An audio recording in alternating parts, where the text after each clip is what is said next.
Shelby Walker here with I wanted the Super Bowl legend, man. I can remember James Harrison. You catching this 100-yard touchdown. Yeah. Kurt Warner, Pittsburgh, right before the half. My dad almost flipped over the TV.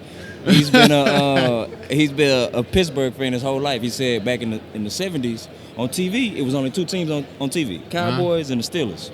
He said so. In his family, everybody liked the Cowboys, so he chose to like the Steelers. Okay. And I kind of just grew up, man, just watching the Steelers, and boy, that defense y'all had that special. year. Special defense. Definitely. Things like that, having a special defense, is it more so the camaraderie of the locker room that keeps y'all strong, or just guys all having one mission and one focus when it comes to winning that Super Bowl? You got to have players first. That's first and foremost. I could take nothing against you. I could take a bunch of guys like you and say, hey, go out here and play great ball. That don't matter. I don't care how tight you are. You still got to have the talent. Right. It's the talent along with, like you said, like I spent so much time with that group of dudes, man. I probably spent more time with them than I did my own blood family. Right. And that's what a lot of people didn't realize, man. Right.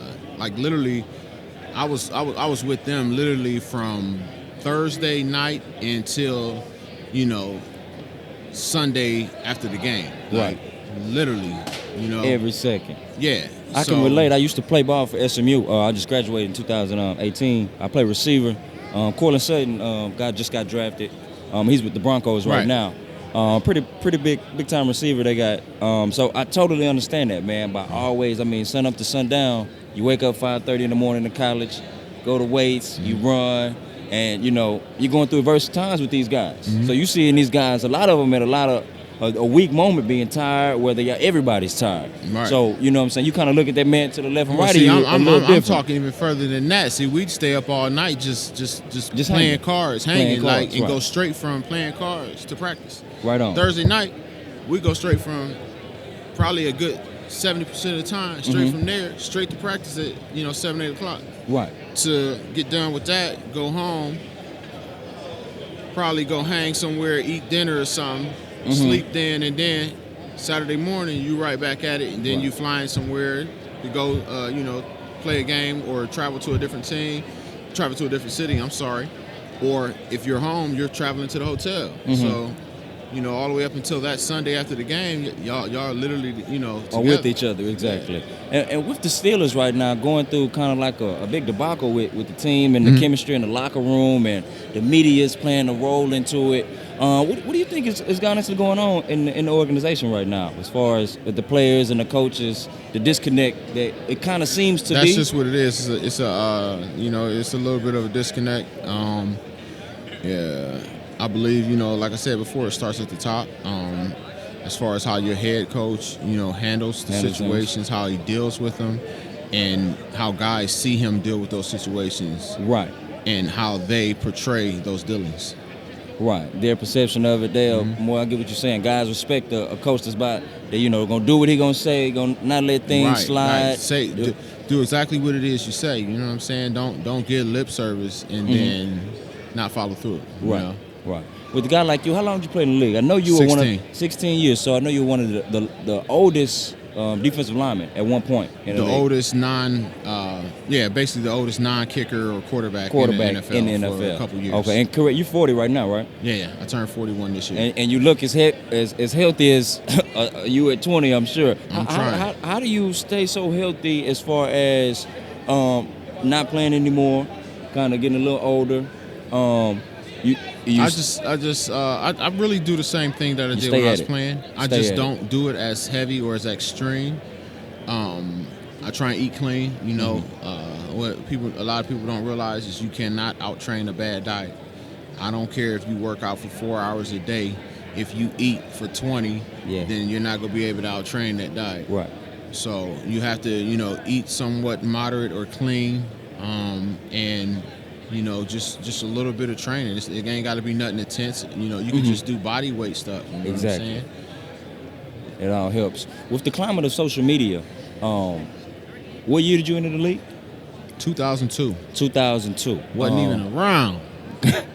2002. Golly, that's a long time ago, man. Wasn't even around, man. So, Man, the stuff we used to do back then, man, you try and do that now, you realize... If the 2002 James Harrison was sitting right here in this seat, what would you tell him? Oh, man. I wouldn't have to tell him nothing as long as it was still 2002. He's still good. He was there. But, like... He was still good.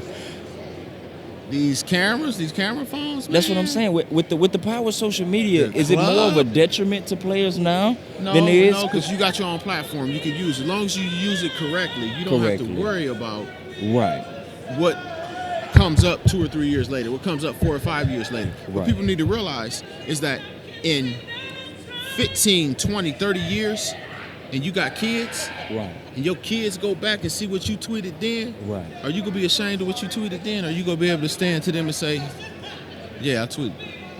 I guarantee you a lot of more than average people look at it and be like, I need to delete that.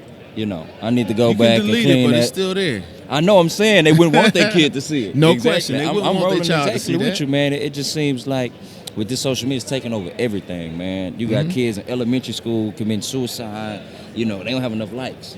You know, that's something that people like me, we didn't deal with that in elementary growing up. So that's what I'm saying. Like at the same time, though, I mean, you gotta take control as a parent. You gotta. My kids are 9 and 11 right now, and they're not allowed to have social media. Right on. It's not happening until I feel like they're at a point where they could deal with that. And my kids have had to deal with a certain amount of scrutiny anyway because of me leaving Pittsburgh, going to New England. And, you know, little kids saying things, saying that, you know. And I told them then, like, anybody can say anything to you, son. I said, words don't hurt you. Right. I said, if they touch you, you go ahead and you try and beat them until somebody pull you off. That's it. So... like words, like it's people say so many crazy derogative things. They talk about your mama, talk about your kids, call you all type of names, and you just gotta let it go, man. You can't sit there and get into a Twitter battle with everybody. You or can't. Instagram You will go battle crazy. With, you will go crazy looking at all. You know what I do? You know what I do? You got, bro? You know what I do? The easiest thing to do: block them. Block them. Block them. Block them quick, right there in the herd. Done. Never see it again. Done. Never seen it again. Do you think that celebs like yourself, athletes like yourself, are they a little more insecure about it? Because you see them clapping back so much. It depends. It depends on the individual. If you're insecure or what they said, maybe a little truth got under your skin a little bit. Right. Now you might clap back. Or it's just so derogative that they just like, I can't not say something. Yeah. And at the end of the day, I try to tell people that they're human too. Just like you get mad by somebody, let's say something about you, and you want to say something, bro. They're the same. Like I'm telling you right now, man. When New England picked me up and I went to New England, if I had a penny for every time I seen a comment that somebody was saying, and it made me want to just try and find out where they were at, and beat the dog up out of them. I probably have $1 million right now, man.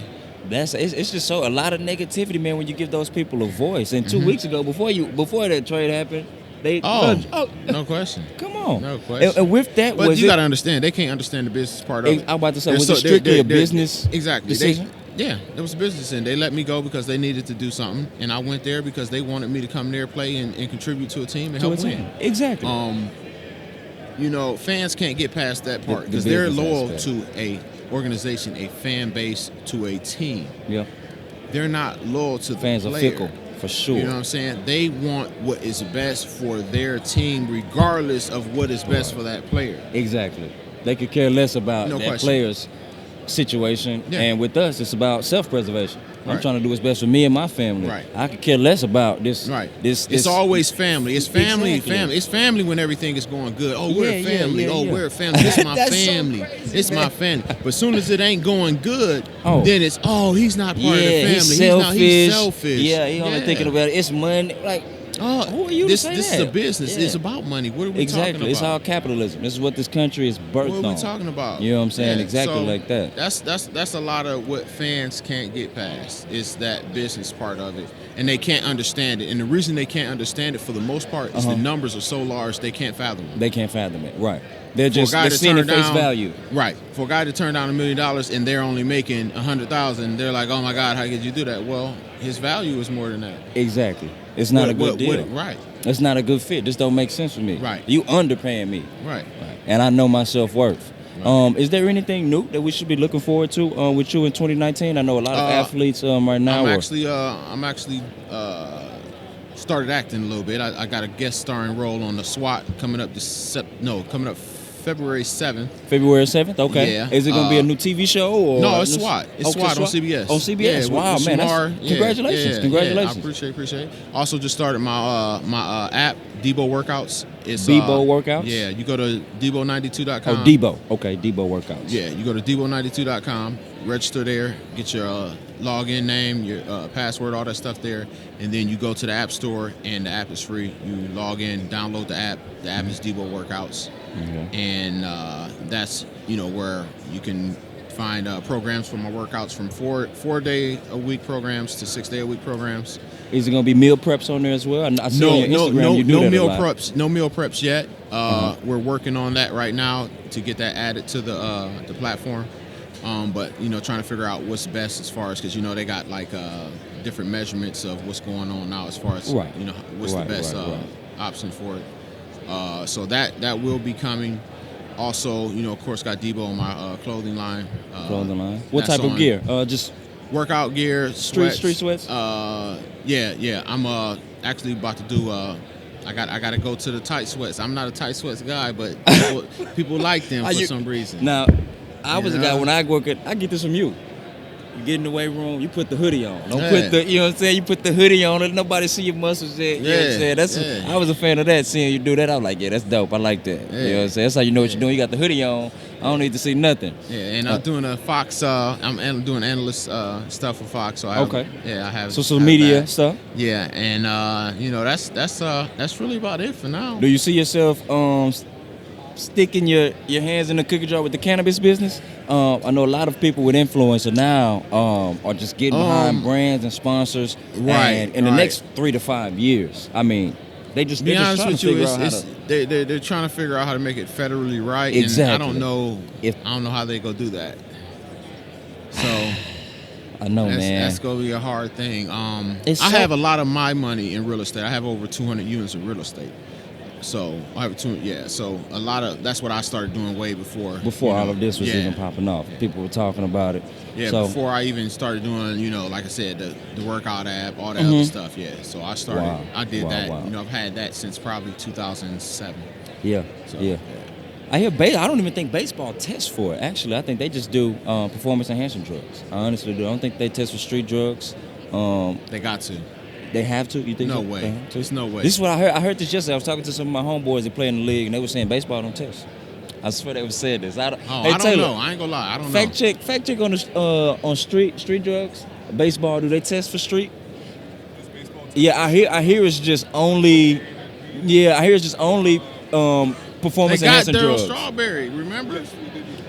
They do. Okay. Yeah, I was about to say. It's not very. I know it's light. Yeah, that's it. Now they are. That's they weren't it, before. man. That's like why they weren't before. They've been trying to crack down on it. But James, I appreciate you stopping by, man. No problem, man. I appreciate you. I love what you represent, man, and I love, like I say, you always encouraging people to live right. You know what I'm saying? You had this pit bull mentality.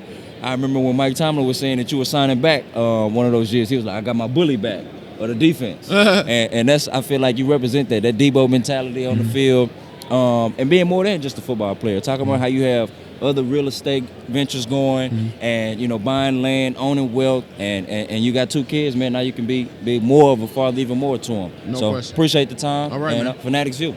All right.